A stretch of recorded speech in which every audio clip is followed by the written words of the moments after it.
bikukutay. Bikukutay means in my statutes. In my statutes. So, kining parsya ha, covered ni siya sa Leviticus 26, verse 3 to chapter 27, verse 34. So, duha ni siya ka chapter. Actually, mubo ni siya. Pero tungod sa kadaghan sa komentary nga ako ang nakita, hinahinaya na to. So, ningon din sa Torah, if you walk in my statutes, statutes meaning batas. So, kung ang statutes batas, unsa man pud ning Torah? Ang Torah meaning laws. Unya, statutes, batas, commandments, sugo.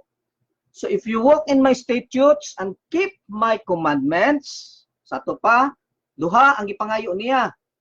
Musunod lang ka sa batas ni sa makagagahom, tuman lang ka siyang sugo, pero timanan na to, dili kita ang gisultihan kay naghisgot ta sa kaagi sa mga Hudiyo nga nigawas dito sa Ehipto sa paghatag sa panahon nga gipahinumduman sila ni Moshe sa katapusang panahon dito sa Kamingawan. If you walk in my statutes and keep my commandments and do them, I will give you rain in due season. I will give you rain, sa ihatag, tagaan daw og ulan sa tama nga panahon. Kinaday dili tama nga panahon nga ulan. Yes, naa pareha karon no. Imbis ang ting summer mahimong ting ulan, unya ang ting ulan mahimong summer. So ang panahon wala na mutultol or bisan pag ulanon pod banat ug maayo hangtod nga ang mga tanom madaot. So ang tuyo gud sa ulan is aron paghatag og abot sa yuta. I will give you rain in due season. The land shall yield its produce, and the trees of the field shall yield the fruit. So muna tuyo sa ulan para makahatag og bunga sa mga tanom. Ang problema kay ang ihatag nga ulan is dili para sa tanom kundi dili para mga anod ang tao mo na nga kining ulan nato karon dili na siya ang pagkabalo nato sa ulan blessing man. Pero dili karon panahon na murag tunglo na siya kay at the same time ang ulan blessing pero at the same time ang ulan tunglo. Tungod kay sa matag higayon nga ang makagagahom magahatag og kanang gitawag og panalangin og tunglo, ang tanang butang is gipaagi na niya sa tubig. Busa siya nagsaad siyang tura, pinagi siyang tura nga kung magtuman lang sa iyang sugo, magtuman lang sa iyang batas, tagaan niya ang katawhan sa Israel og tama nga ulan. The land shall yield its produce, and the trees of the field shall yield the fruit. Shall yield the fruit. So, naingon karon si Rabbi Senior Salman Ogliadi, author ni siya sa The Book of Tanya, usa sa mga pinaka-importanteng libro sa mga Hudiyo, naingon, the word chok or kok, is mao na Hebrew sa gitawag og statutes. Mao gani nga ato ang parsya karon gitaytulan na siya bekokotay. The word kok meaning statute or in the other synonym ana niya is decree. Mao ni siya ang naghatag og meaning literally kung atong tan-awon ang kok aside sa statute or decree is also means engrave. Unsa daw ang kok? Bekokotay, decree, statute, pero at the same time, engrave. Kaya naingon si Rabbi Senior Salman Ogliadi, the Torah comes in two forms. Ang Torah ni abot sa ilaha sa duha ka porma, written and engraved. Sa atong nahibalan, written and oral. That's another topic. We will focus on the parsya. So, nabuhat na siya sa duha ka porma, written and engraved. Actually, ang engraved isakop na siya sa written. So, the whole Torah is written and oral. Pero ang written is na-subdivide na siya aside sa written, meaning kung anak niya is engraved. So, sa panahon sa katapusang mga adlaw ni Mose, iyang gisulat ang Torah diha sa parchment scroll.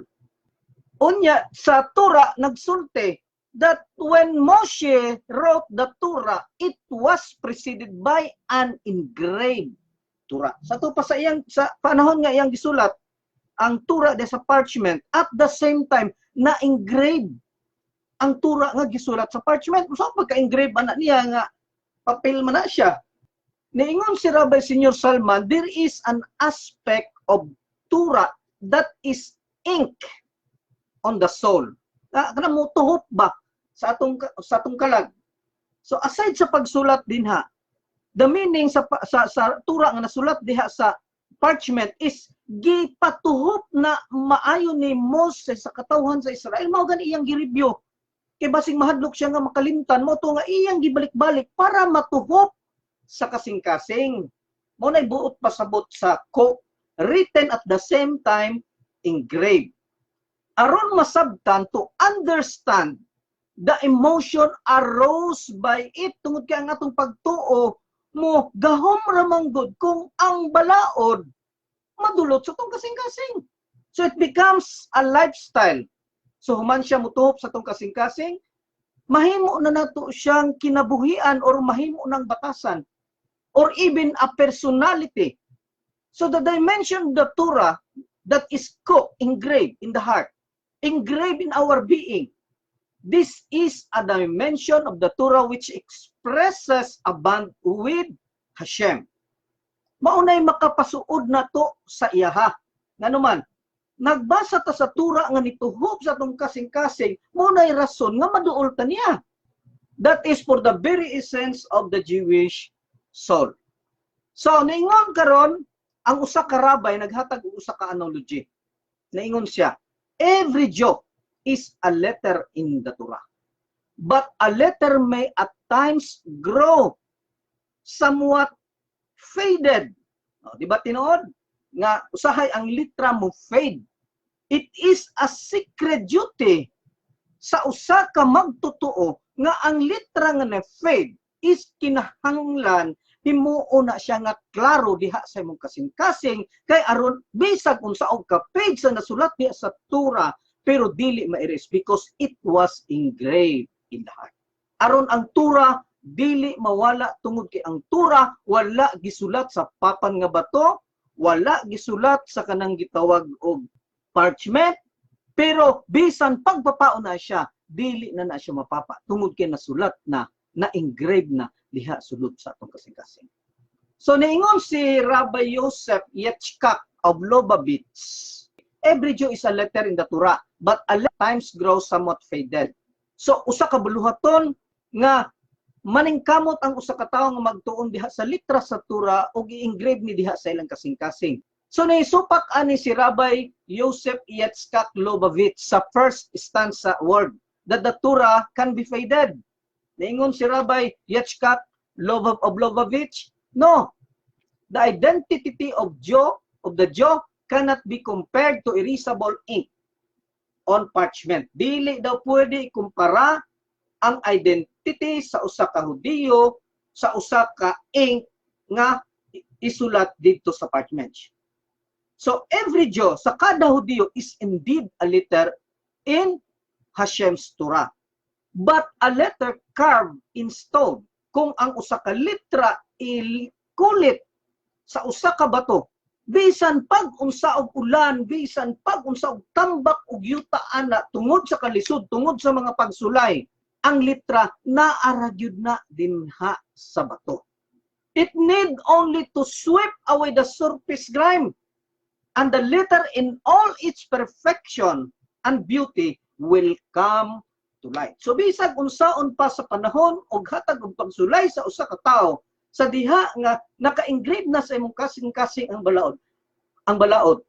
So ang balaod magpabilin gyud na bisan sa daghanan kaayong mga pagsulay. Ang kinahanglan ng ana is kinahanglan lang papaon, siligon, tanggalon ang mga abog para makita na pud ang. So ang kinabuhi sa tawong nanara na siya. Naana sa tong kasing-kasing ang pagtuman sa balaod sa makagagahom, pero tungod sa kadaghanan kay natong problema murag lupigan ta usahay sa atong problema mo na ang pagtuman usahay makulang-kulang tungod sa daghanan kaayong mga pagsulay or daghanan kaayong mga problema. Pero ang balaod wala na nawala, naaaran na sa sulod nimo na natabunan ra na siya sa mga pagsulay. So ningon ang Torah karon, if you walk in my statutes, if you walk in my chalk or cook, I will give you rain in due season. So niingon karon si Rabbi Jacob dinhi gisulat sa Talmud Kedoshim 39b. Niingon karon, there is no reward for the mitzvot in this world. Ngayon, niingon magud ng Tura, if you walk in my statutes, kung kamo magalakaw sa ako ang cook, sa ako ang decree, tagaan ta mo og unang ulan. I will give you rain in due season, sa tama nga panahon. So tagaan og reward. Mo to niingon si Rabbi Jacob nga gisulat diha sa Talmud Kedoshim 39b, nag-ingon siya nga wala may reward for the mitzvot, for the fulfillment of mitzvot din sa kalibutan. Kaya ang tanan nga reward dito man sa ulam haba. So niingon nga mga sages karon, what is the proof for this? In connection with the mitzvah. Halimbawa, kung sa may proof ani nga walay mitzvot nga walay reward nga madawat din sa kalibutan kung dili dito sa world to come. So may proof ani. Halimbawa, niingon magud ang Tura, honor your father and mother in order that your days may be prolonged and that it may go well with you. Niingon sa Deuteronomy 5:16. So in reference to the mitzvah, so kung tanaw na ito maayo ha, walay reward sa pagtuman sa mitzvah dinhi sa kalibutan. Pero ang Tura nagsulti nga kung tahod ang sa imong ginikanan, makabatong kag taas kinabuhi. Ang pangutana, kini taas kinabuhi asa man eh? Sa ulam haba o dinhi sa kalibutan. Naghatag pud siya lain example kaning balaod sa pagpalupad og inahan, samtang kung gusto nimo kuhaon ang anak, di mo ni pwede kuhaon ang inahan in the presence sa dili ni pwede kuhaon ang anak sa langgam in the presence sa inahan, so kinahanglan nimo siyang abugon. So you have to chase away the mother bird before taking the young.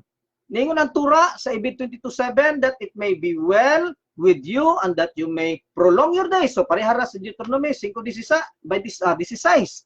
Now what if a person's father says, unsa ka hako nga moingon sa kaana? Unya karon pagsaka namatay. Asa man ang gitawag nga prolong your days.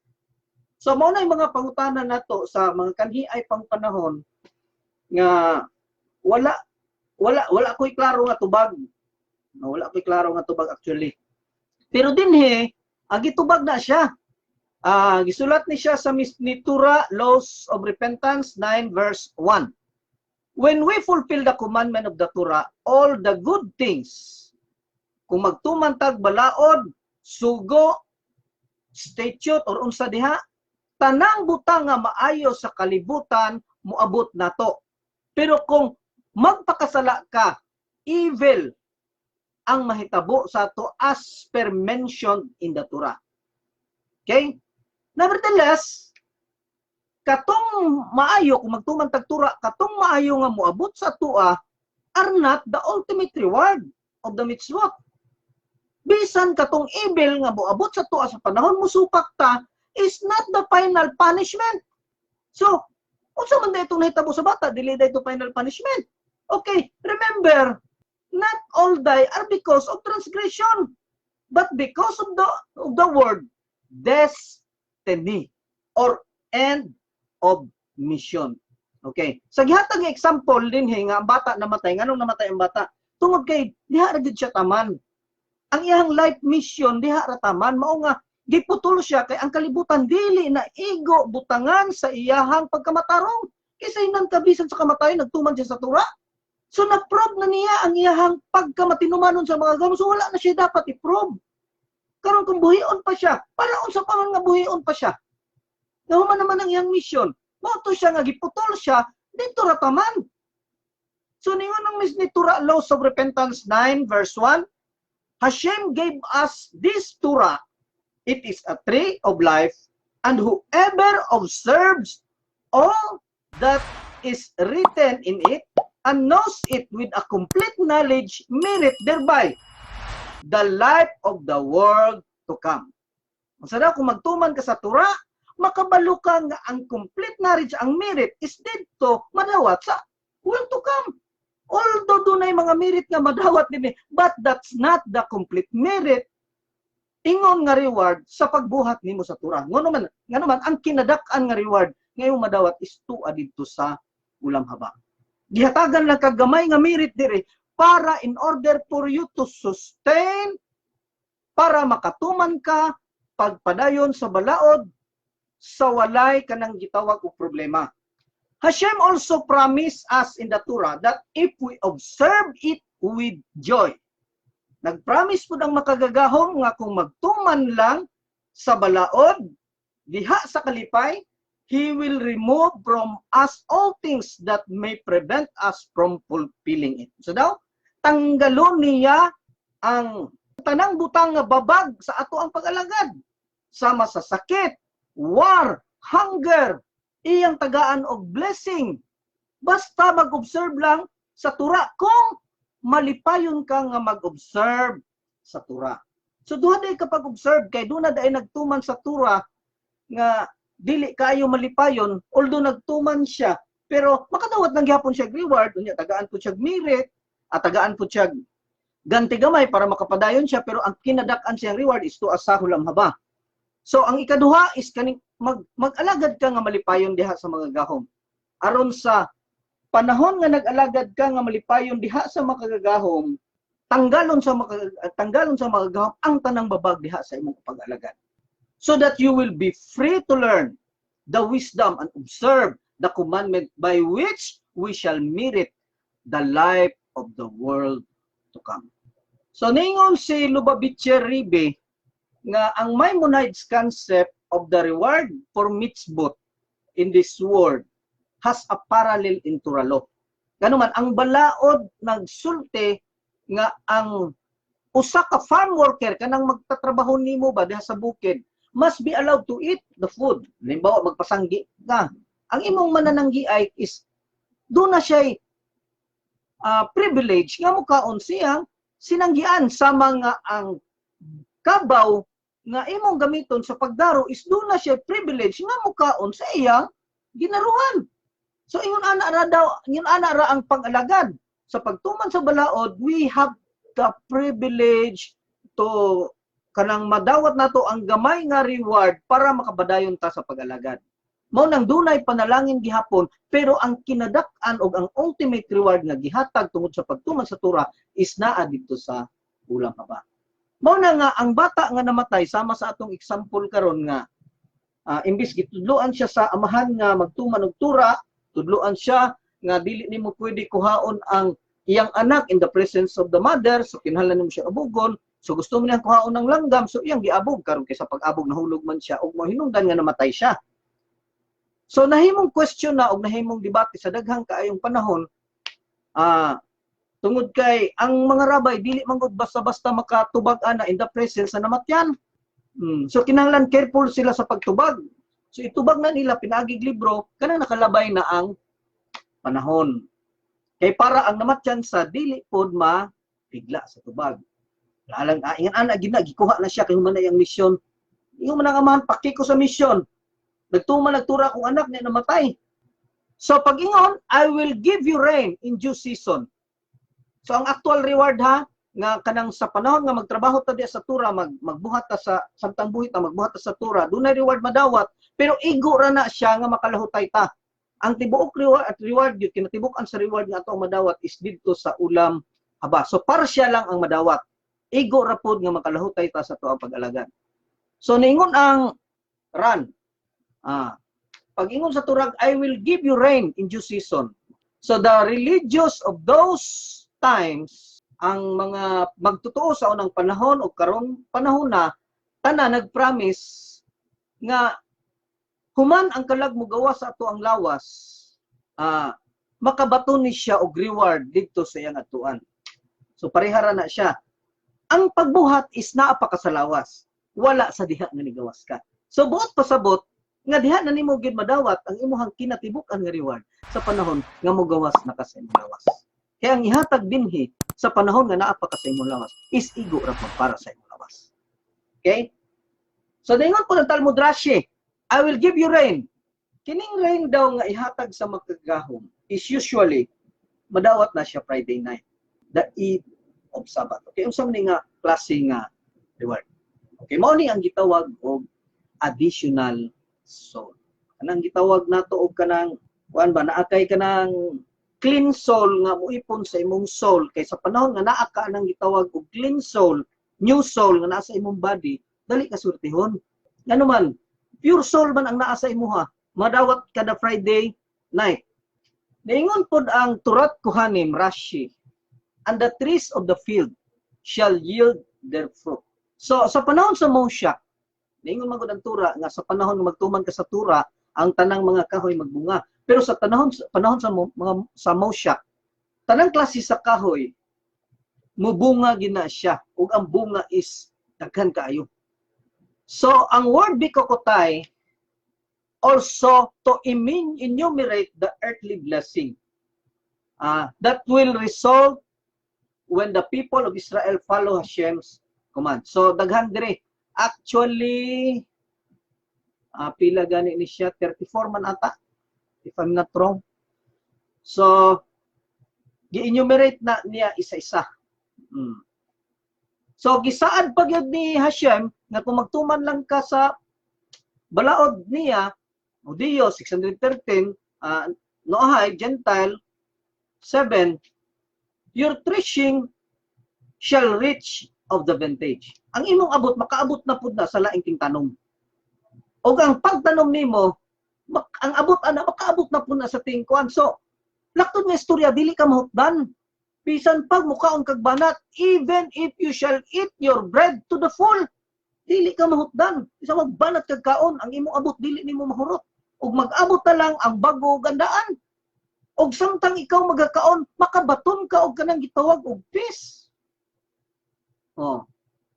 You shall eat your bread to the full and dwell secure in your land. So daw, magpuyo ka nga secure nga diha sa imong yuta, and I will give peace in the land. Ug ako maghatag og usa ka linaw diha sa yuta, and you shall lie down. Og ikaw mupahulay, and none shall make you afraid, ug walay maghadlok kanimo. Ug ikaw magpahuway nga walay kinahanglan maghadlok kanimo. So niingon si Rashi, pag ingon sa turag, I will give peace in the land. Niingon si Rashi, there may be a food, there may drink, mag-unsa man ang nakay pagkaon, nakay limnon, pero wala kay peace. Kaon bari kag tarong. Dili. Napog kay peace, wala po kay pagkaon. So lisod kay siya. So sa panahon nga magtuman ka sa balawd, ang makagahon nagsaad nga tagaan kaniyang pagkaon, tagaan kaniyang mainom, tagaan pagyud kaniyang kalinaw. So complete package. Ingon pagid ang Tura, pasalig pagid ang mga gahom, I will remove evil beasts out of the land. Akong pagatanggalon ang mga mananap nga isog ni walay bisan usa nga espada nga moagi diha sa imong yuta. So nihatag komentary ani ang Turat Kohanim Rashi nga sa panahon nga magtuman ka sa Tura, kung unta ang tao magtuman lang og Tura, there will not be war, goes without saying. The sword will not even pass through your land on the way to another land. So wala gigubot ang kalibutan kung ang tao mutuman lang unta diha sa balaod ni Hashem.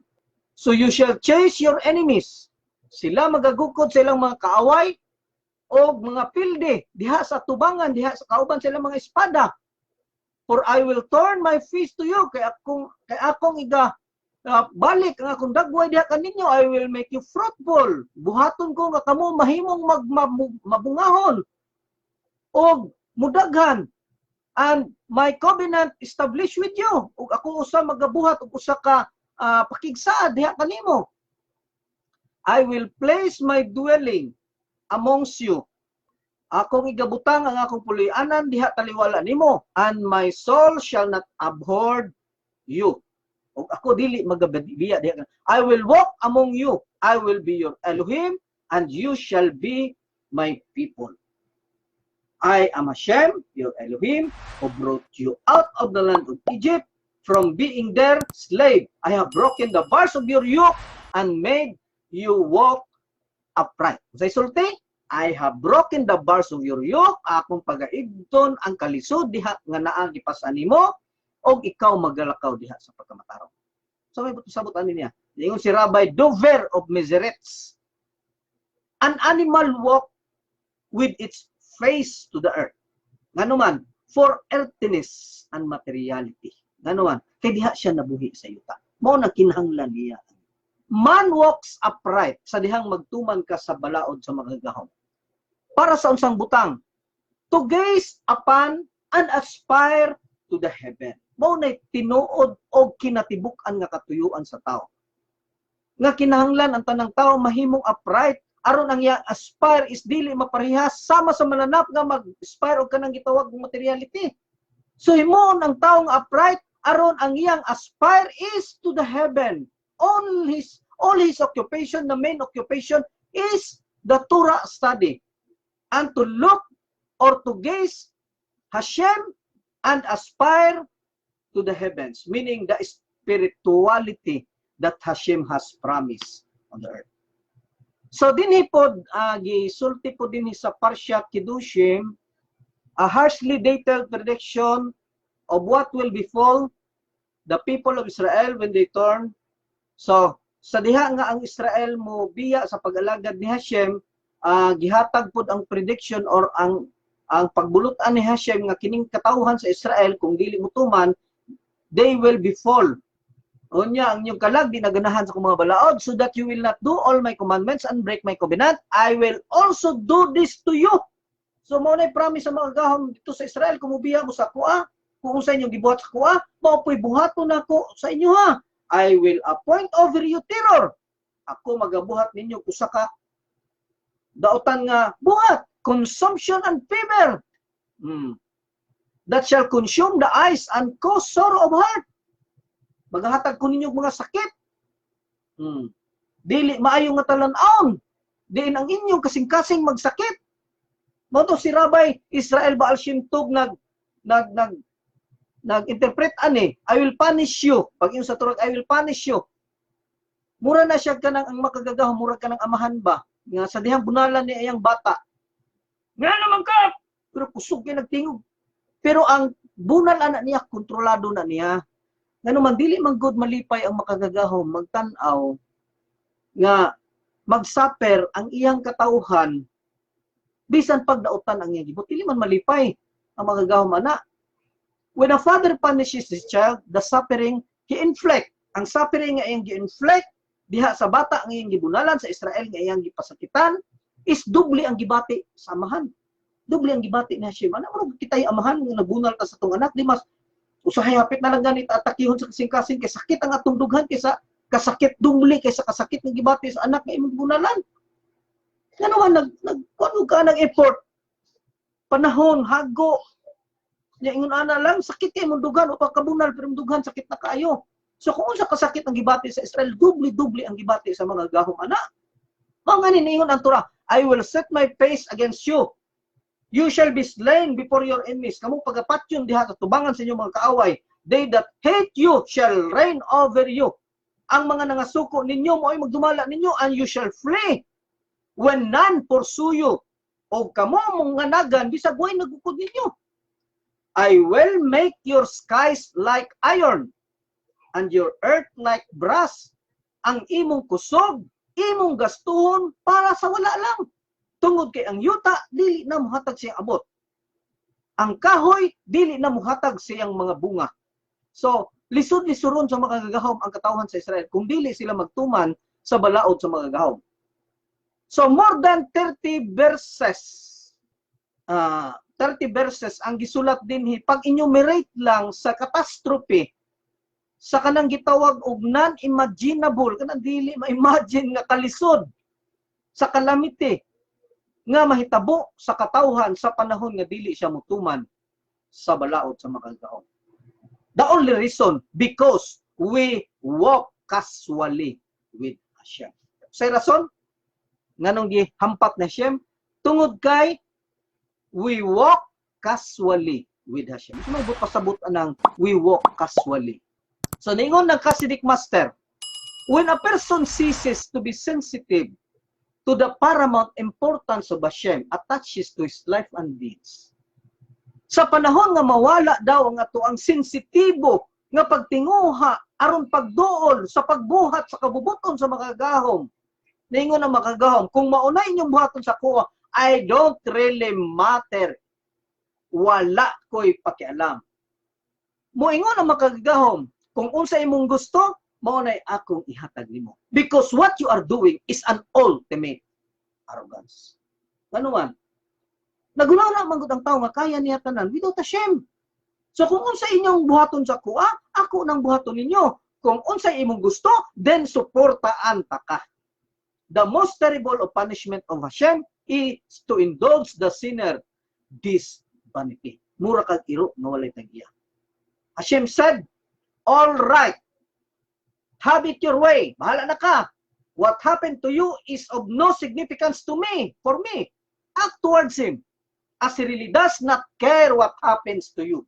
Mao na gisulti sa mga gawong pinaagi kang kasbik master. So di na kamutuman din pasagdahan ka. Bahalag maun sa kadiha. So ningon ang tura sa panahon nga dili ka magtuman og tura kay daghan lagi ni siya more than 30 verses. Isa-isaon lang adil ang nato kaayo hotdon. Maghatag lang tag pila.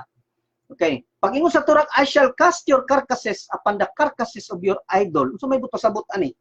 Sa Talmud Sanhedrin na mag-istorya dito sa Talmud Sanhedrin 63b nga nag-ingon dunay usa ka bata dinha nga kanang wala siya kuan ba siya ra usa diha nagtukong murag gutom na kay siya. So giduol siya karon ni Elijah kay as we know Elijah is alive in all instances. Buhi siya sa tanang panahon kay wala man ginamatay si Elijah. Nagasuri-suri ra na dinhi sa tuang kalibutan. Nagsigig pangita og kinsay pwede niya maistorya. So si Elijah the righteous searching for those who were languishing with hunger dito sa Jerusalem. So nakita niya ang bata nga tuwa dito. Nagkuan, gutom kayo. So kiduol ni Elijah gingnan niya nga kinsa man kang anak dong, asam na imong pamilya. So ingon bata, si papa nako mao ni, si mama nako mao ni among pilyedo taga diha ko. Unya, asa man sila ro gisamay mong kauban diri? Wala ko ra usa. Asa man sila? Wala na, namatay na tanan, ako na lang gid usa. Unya kisa naman, wala kay kaon, wala niya mamatay kang way kaon. Unsa man gusto kang mabuhi? Gusto ko mabuhi. Okay, tudloan ta ka gusto ka butang para mabuhi ka. Balik-balik ka lang jud ni kada adlaw litok. Ingon si Elijah sa bata. Sige, unsa man na? Ingon dayon si Elijah, Shema Yisrael, Adonai Elohino, Adonai Echad. Ingon ang bata, dili man pwede litok ko na. Kay ingon man ako mamag akong papa nga bawal na litok ko na ngalan na. Syaksi kon, ano kabalong ni bataan eh? Nya sa may sulti si mga papa, kanira man so gikuha niya sa bag na ay ribulto yan dala. Ribulto gikakos gyud niya. So for so his father and mother had taught him, and straightway he brought forth an idol from his bosom, embracing and kissing it. Kilukalukan, kay dili pwede na. Di na pwede sa mua mo nigtudlos kung ginikanan. Hangtod nga ang bata namatay gyud. Ug sigig halok-halok sa bata nagsalig sa milagro nga buhaton sa. So mo ni ang giingon sa Tura, I will cast your carcasses. Akong igabutang ang inyong mga patayng lawas kauban diha sa inyong mga larawan. Ano man, di man, sultihan nga para mabuhi ka mo nimong tumanon. Di man mo tuman. Ano man, mangita ang mag-iyang paagi, unsaon nga, doon na po siya iyang sariling idea. Magbuot ba, magbuot. Itudloan na nga, mauni, di lang gihapon. Okay, go. Suportanta ka. Then ingon ang Talmud, ibig, pag yung sa Tura, and I shall scatter amongst the nation. Ug ako mong iga pastipalaag, si tawag ana, patibulaag ngadto sa mga nasod. So naingon ang Talmud ibig, the people of Israel were exiled among the nations only in order that convert should be added to them. Dinhi na pagka problema kay daghang gusto magpa-convert pero ang intention ba dili mali. Siguro po wala maayo sa rabay pag-screening or na maayo pag-screening pero maayo po good pretender to kayo ang tao nga gusto magpa-convert. O ngano man para sa atong comments ni Nari dito sa Israel. Kung nag-comment sa tuniaging live streaming nato nga naa daw dito sa Israel convert kusong kaong baboy, mga seafood nga mga lobster ana. Subo kay palandungon ba? Ano man lahi man gud ang kalaga na. When you go to convert there is something special with the soul. Mura na siya kaning bata ba? Kanang kalaga ni sa convert, mura na siya bata. Nga sa gamay pa nagkuyog na silang duha. Nya nagsinaray na sila nga magkuyog. Di kita magbulag ha, nya kinabot man ang panahon nga nakabulag yon. Ang usa ka kalag, tao dito sa tao. Ang usa ka kalag dinhi, di man mo dawat sa iya nga naman. Kanang kuan ba kanang dunay kanang problema sa lawas tungod kay dili maka-elevate, tungod kay ang lawas napuno sa kanang gitawag og kilipa. So katong kalag nga diri nga napuno sa kilipa, dili siya dawaton dito para dito siya moibor. Dili siya kaibor. Dili siya kasulod. So sa mahitabo niya. So ang mahitabo niya is kinahanglan siya muadto sa kanang tao nga mudawat niya. Okay, kinsa man ang tao nga mudawat niya? Katong tao nga dunay nipis, nga ready na mudawat sa roak unsa ni siya ma.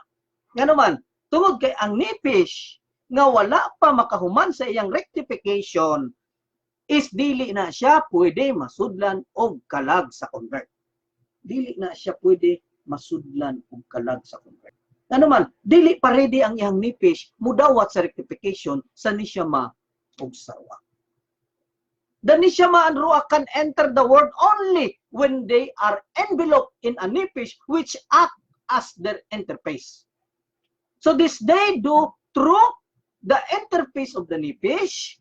So may tabo lang na kung mudawat ang nipis, and if they cannot use their own nipis, kung dili siya dawaton sa ihang kaugalingon nga nipis, tungod kay dili ready nga mudawat sa roak ug sa nisyama nga rectification ang nipis, then mao nang musulod sila dito sa lain nga mga tao. Sa to pa kining convert nga soul is mga Jewish soul yun na sila. Lamang katong soul nga ilag yung sudlanan, body nga yung sudlanan nga Jew is dili ready. Ano man nagsuroy-suroy man. Ang iyang nipis mismo wala. Dili ready nga mudawat sa rectification sa ruak ug sa nisyama. Otang instead nga dito sa iyang body gyud sa Jewish, dili mo sulod dito. Ano, Hudiyo na siya niya, ayan na gyapon siya. So, mukpili na siya karon og Gentile. Dito siya sa Gentile mo sulod. Isag wala naka-rectify, pero once na dito pangitaon man na niya, mag-adto man na siya dito sa Hudiyo ug convert. Mo nang giingon di Hasidic master, the converts that the Talmud speaks are the sparks of holiness contained within the material resources of the world, which are redeemed and elevated when we use these resources in our service of Hashem. Dawaton lang kung ang body nga sutlan is mutuman sa balaod ni Hashem. Ang problema, kay daghan man ang Hudiyo nga dili mutuman. Una, imbis musulod dito, ang dili siya may mong convert, Hudiyo gyapon siya, di na siya kasulod, mo na musulod siya body sa Gentile. Mo na nga, ang Gentile dunay desire nga mahimong Hudiyo. Kay doon na siya Jewish soul.